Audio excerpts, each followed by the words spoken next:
up, I'd like to say thank you for your service as a military veteran. I'm a retired combat veteran as well. What service? U.S. Air Force. Okay, thank you for your service.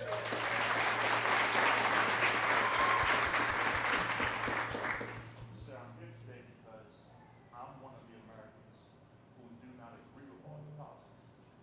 I feel that you have enacted policies that hurt people like myself, the people that I love, the men and women who are my children.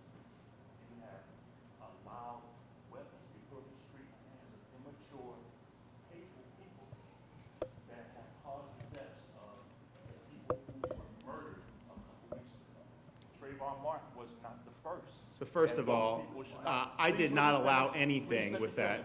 Well, listen, excuse me. I'm not going to let you accuse me of committing criminal activity. I am not going to take that. I am not going to take that.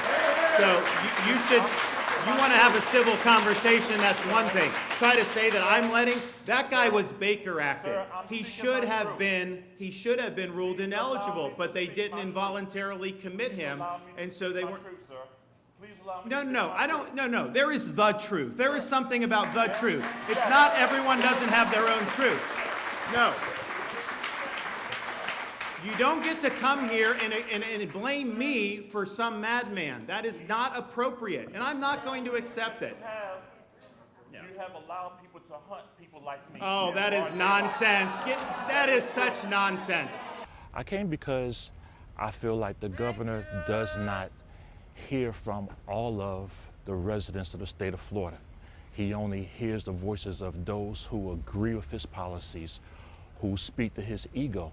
But I live a real life here in Jacksonville, which I feel is endangered by his policies, and things that he does that he ignores affect other people in a negative way. Perfect. So you mentioned that you came in, you tried to ask questions. What happened when you asked the question?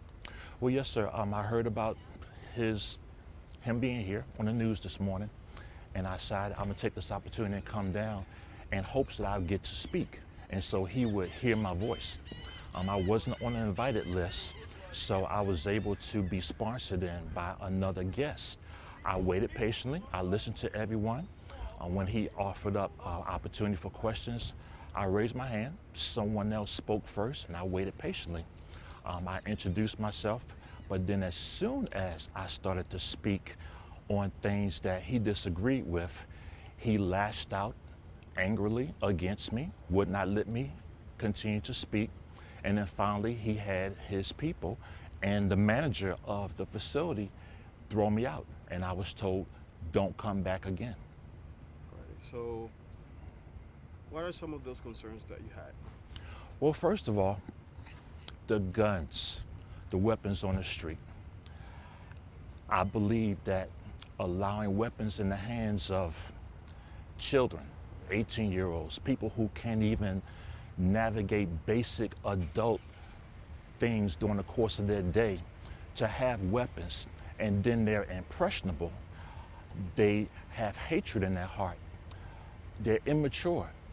And the 22-year-old who took the lives of those 3 people 2 weeks ago was one example of that.